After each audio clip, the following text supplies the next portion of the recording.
क्या आपने कभी सोचा है कि एक इंडियन कंपनी जो तेल, गैस, कोयला, एल्यूमिनियम और सोना जैसी चीजें निकालती है, वो आपको हर साल मोटा मुनाफा भी दे सकती है?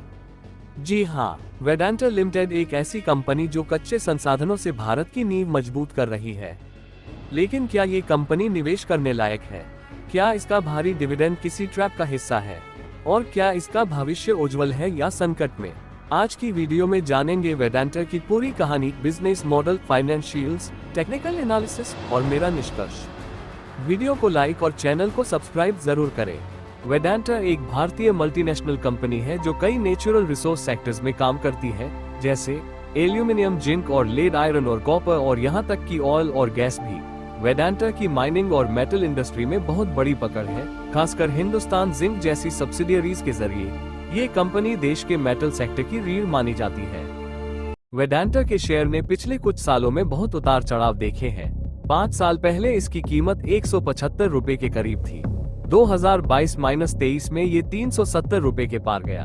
अभी जुलाई 2025 में इसका प्राइस 459 रुपए है। 52 वीक हाई 526 रुपीज और लो 363 रुपीज रहा है। इसका मतलब है ये स्टॉक शॉर्ट टर्म में थोड़ा वॉलेटाइल रहा है, लेकिन लॉन्ग टर्म में स्टेडी ग्रोथ दी है। Dividend strategy. वेदांता को डिविडेंड किंग भी कहा जाता है। FY 2024 में कंपनी ने 70 रुपए प्रति शेयर तक का डिविडेंड दिया। डिविडेंड यील्ड अभी है 9.5%, यानी FD से भी ज्यादा। लेकिन ध्यान रहे, इतना भारी डिविडेंड देना इस बात का भी संकेत है कि कंपनी बहुत कैश रिजर्व रखने में रुचि नहीं लेती। कई बार ये लॉन्ग टर्म ग्रोथ में रुकावट बन सकता है। Fundamental analysis. अब बात करते हैं वेदांता के फाइनेंशियल नंबरों की। मार्केट कैप 1.79 लाख रुपए crore. PE ratio 12, ROE 36%, debt to equity 1.5x, operating margin 24%, net profit margin 9%, check mark अच्छे पॉइंट्स, कैश फ्लो मजबूत, रो और रोज बेहतरीन, बिजनेस डाइवर्सिफिकेशन नेगेटिव, कर्ज ज्यादा, प्रमोटर की कर्ज चुकाने के लिए डिविडेंड का उपयोग, कंपनी के विवाद और जोखिम। वेदांता से जुड़े कुछ विवाद और रिस्क भी हैं। 1. प्रमोटर ग्रुप पर कर्ज। 2. डिविडेंड की आड़ में कैश आउटफ्लो। 3. सरकार के साथ लगातार नीतिगत खींचतान। 4. ESG को कम पर्यावरणीय मुद्दों पर आलोचना। 5. ग्लोबल कमोडिटी प्राइस पर भारी निर्भरता। Technical analysis. वेदांता के टेक्निकल चार्ट्स पर नजर डालें।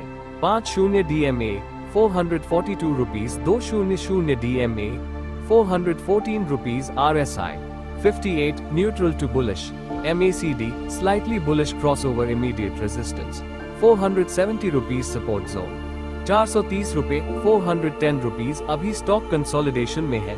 ब्रेकआउट 470 रुपए से ऊपर हो सकता है, वरना 410 रुपए पर रिटेस्ट हो सकता है। Global exposure. वेदांता सिर्फ इंडिया तक सीमित नहीं है, इसके प्रोजेक्ट्स अफ्रीका और ऑस्ट्रेलिया तक फैले हैं। Copper mining in Namibia, zinc exploration in South Africa, oil और गैस एसेट्स इन राजस्थान। लेकिन पॉलिटिकल इंस्टेबिलिटी और एक्सपोर्ट इंपोर्ट रूल्स भी इस पर असर डालते हैं। एक्सपर्ट ओपिनियन और रेटिंग। मार्केट एक्सपर्ट्स की राय। Motilal Oswal, buy -510 rupees, target ICICI direct, hold क्योंकि कर्ज अभी चिंता का विषय। HDFC सिक्योरिटीज, कॉशियस बाय जी business, high dividend but high risk. बाजार की राय मिली जुली है, इसलिए निवेश से पहले खुद रिसर्च जरूरी है। लॉन्ग टर्म व्यू और निष्कर्ष। अब सवाल आता है, क्या वेदांता खरीदना चाहिए? अगर आप एक लॉन्ग टर्म इन्वेस्टर हैं, हाई डिविडेंड इनकम चाहते हैं और थोड़ी बहुत रिस्क सह सकते हैं, तो वेदांता एक बढ़िया विकल्प है। लेकिन अगर आप सेफ और कंसिस्टेंट ग्रोअर चाहते हैं, इन्फोसिस, HUL जैसी कंपनियां ज्यादा बेहतर रहेंगी। मेरी राय, वेदांता को सीप की तरह धीरे धीरे एक्यूमुलेट करें और 410 रुपए के पास एंट्री पाए तो ज्यादा अच्छा।